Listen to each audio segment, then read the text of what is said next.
महिमा महेंद्र नाथ के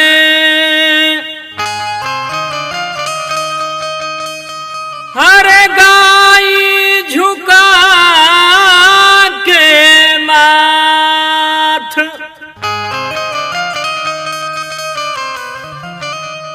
दया दरस दरसा दे बाबा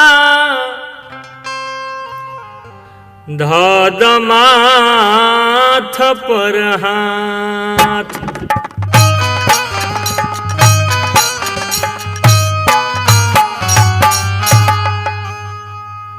गौरी गणेश दिनेश सुरेश के बिनैले हम सिर के झुकाए शिव के शरण में ध्यान लगा के। गौरी गणेश दिनेश सुरेश के बिनैले हम सर के झुकाए शिव के शरण में ध्यान लगा के। सुमिरी पहिले शारद माय शिव के शरण में ध्यान लगा के। तब कमला बाबा के दया से श्रोता बंधु कहीं समझाए समदर्शी शैलेश शरण में।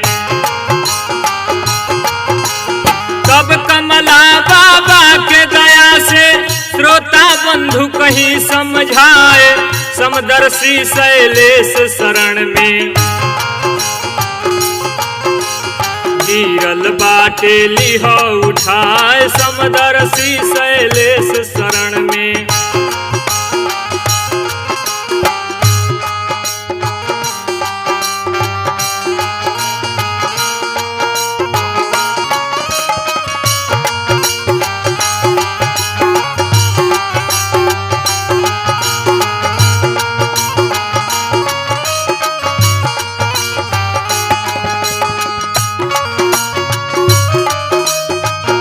बातो समय के हो जौना घड़ी नेपाल के राजा महेंद्र वीर विक्रम शाहदेव जे 8 अंग से कुष्ठ रोग से पीड़ित बा। भगवत कृपा एक दिन विचार बनता चली अपना राज्य के देख रेख में घुमाई। एक बार नेपाल के राजा पलटन के दिहले सजवाए सैर करे के खातिर देश के। एक बार नेपाल के राजा पलटन के दिहले सजवाए सैर करे के खातिर देश के। चलले महेंद्र रथ सजवाए सैर करे के खातिर देश के। कुष्ठ रोग से पीड़ित राजा दक्षिण धर्म क्षेत्र में आए बेतिया मोतिहारी रक्सौल। चंपारण सारण में जाए बेतिया मोतिहारी रक्सौल।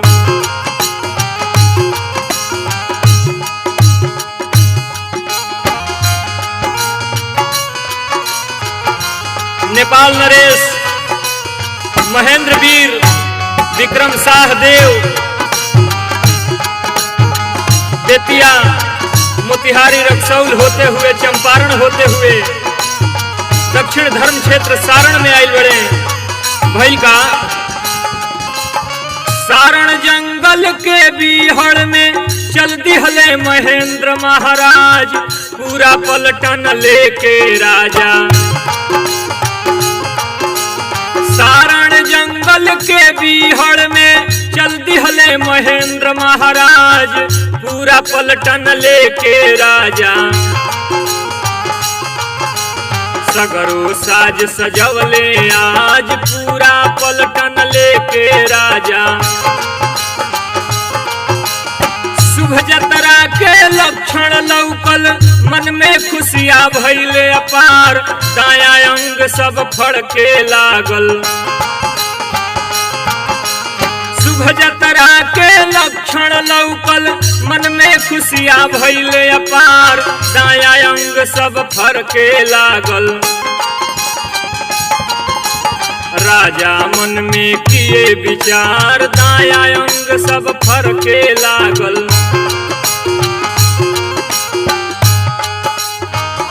राजा जैसे ही पलटन सजा के निकलत रे, अचानक दाहिना अंग फड़के लागल।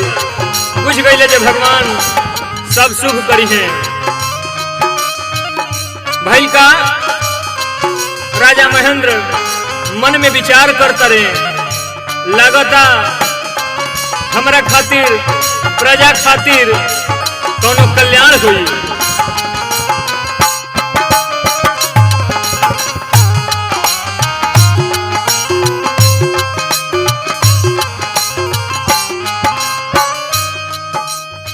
लागत बाकी प्रजा के हित में शुभ शुभ सब करी है भगवान, पावन जगह देख के राजा। लागत बाकी प्रजा के हित में शुभ शुभ सब करी है भगवान, पावन जगह देख के राजा। पहले सभे करी विश्राम, पावन जगह देख के राजा।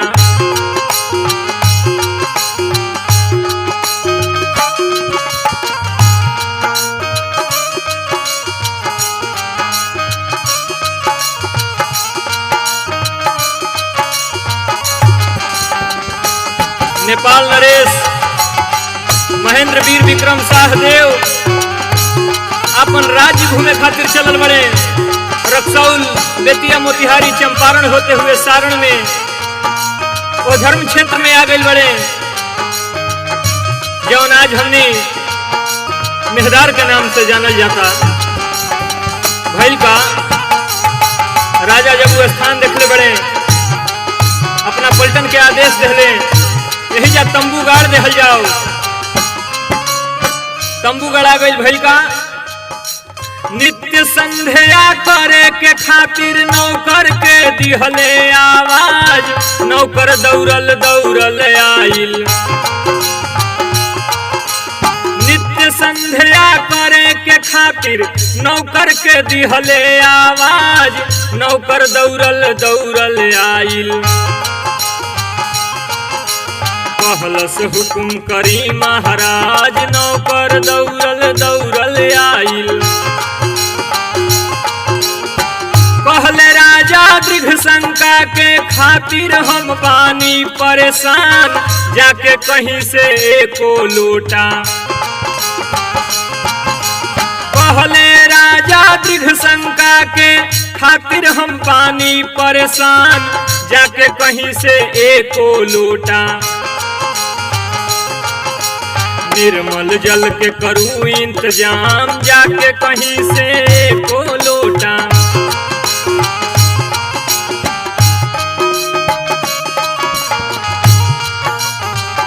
पड़ाव ला गई, तंबू तना गई, सारा सेना विश्राम करे लगल। अचानक शाम के समय बा, राजा नौकर के बुलौले बड़े।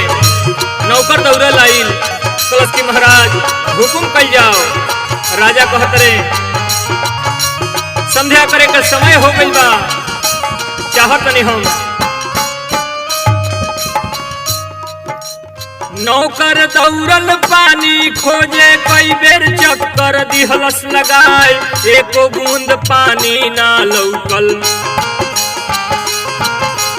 नौकर दौड़ल पानी खोजे, कई बेर चक्कर दिहलस लगाए, एको बूंद पानी ना लौकल। सोचलस राजा दिहे मुआए, एको बूंद पानी ना लौकल। राजा के हुकुम भइल बा, नौकर पानी खोजे दौड़ल भइल। घूम घूम के खोजता, कई चक्कर मार देहलस, कहीं पानी नहीं मिलत। नौकर परेशान बा, अब तो राजा जान ना छोड़ी है, लेकिन भगवान के कृपा बाबा महेंद्रनाथ के महिमा भइल का।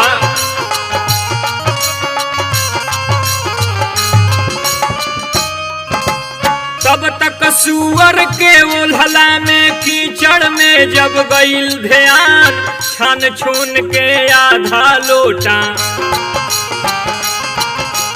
तब तक सुअर के ओल्हला में कीचड़ में जब गईल ध्यान, छान छून के आधा लोटा। रक्षा करी हो हे भगवान, छान छून के आधा लोटा।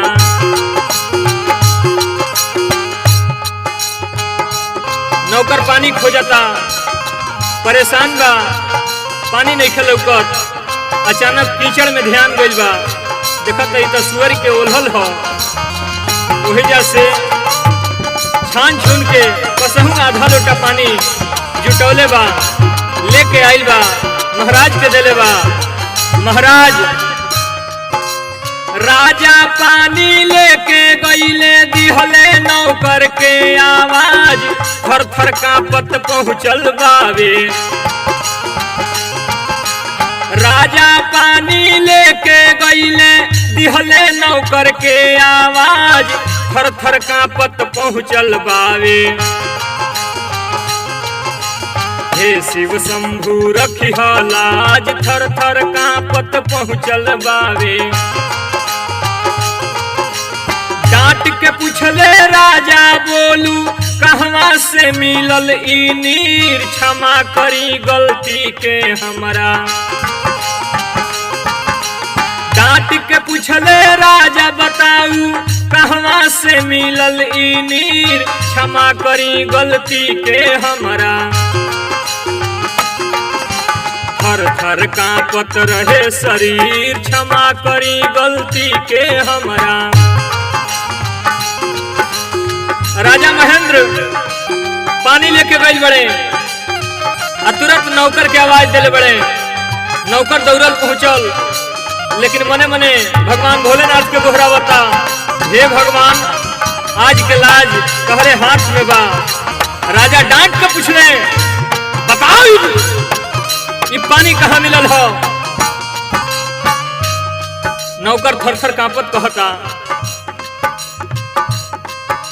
क्षमादान दे के जे राजा पूछे लगले बन के अधीर, सुअर के ओल्हला के बतौलस। क्षमादान दे के राजा जब पूछे लगले बन के अधीर, सुअर के ओल्हला के बतौलस। राजा के चरणन में गिर, सुअर के ओल्हला के बतौलस। सुनत राजा दौड़ल जाके कीचड़ में गईले लपटाए, कुष्ठ रोग से मुक्त हो गईले। सुनत राजा दौड़ल जाके कीचड़ में गईले लपटाए, कुष्ठ रोग से मुक्त हो गईले। सुंदर स्वस्थ सुवर्ण तन पाए, कुष्ठ रोग से मुक्त हो गईले। जब राजा डांट के पूछले हो, बतावी पानी कहां से ले आइले हो।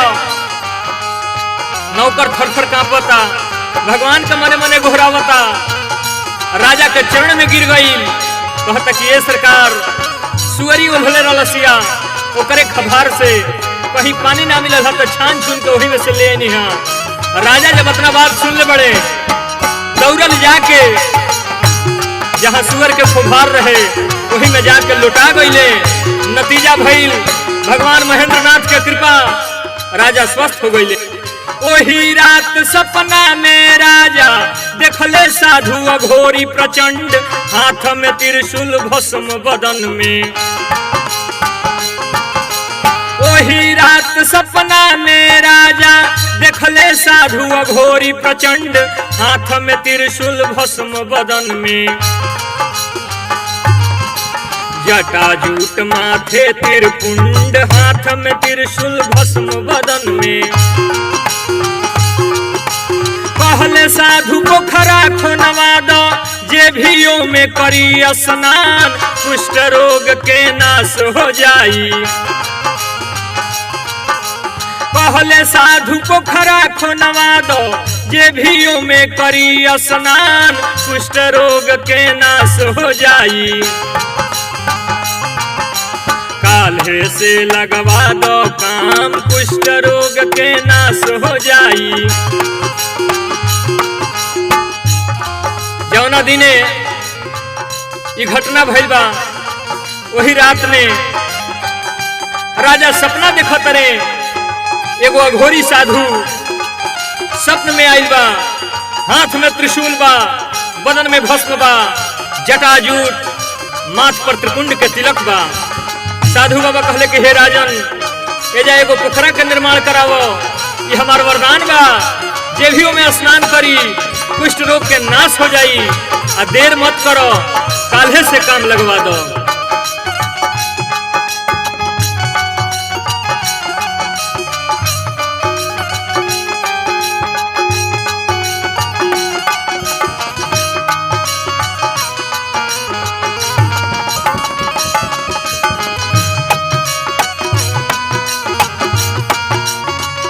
भोर भइल, होत फजीरे डंका दे के लोगवन के बुलिहले बुलवाए, अपना सपना के बतलवले। होत फजीरे डंका दे के लोगन के लिहले बुलवाए, अपना सपना के बतलवले। दिहले हो ढेबुआ छिटवाए, अपना सपना के बतलौले। भोर भइल, राजा ऐलान करवा देले, सारा लोग जुटल, अपना सपना के बतौले। कहले कि इतना बड़हन काम कैसे होई। वह राजा ढेबुआ छिटवा देले। हे राजा,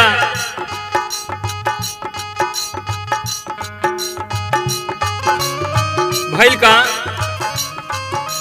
नोनिया कानू ले कुदारी चहले ली माटी निकाल, तब तक एक कुदारी शिव के। नोनिया कानू ले कुदारी चहले कीली माटी निकाल, तब तक एक कुदारी शिव के। पावन लिंग से गईल टकराए, तब तक एक कुदारी शिव के। पावन लिंग से गईल टकराए, तब तक एक कुदारी शिव के।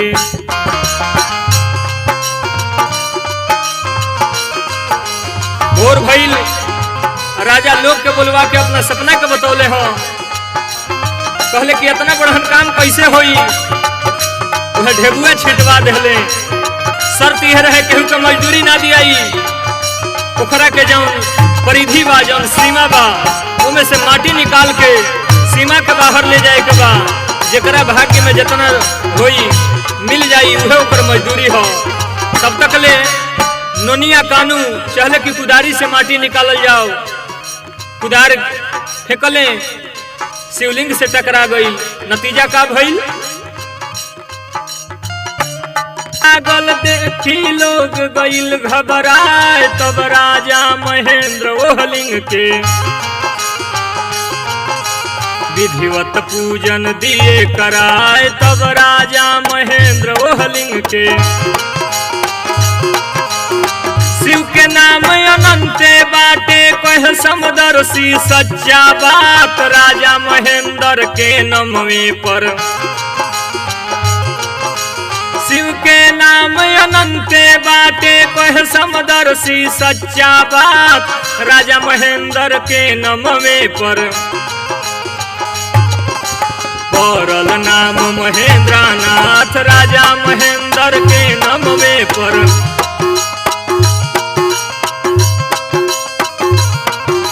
पड़ल नाम महेंद्रनाथ। राजा महेंद्र के नमवे पर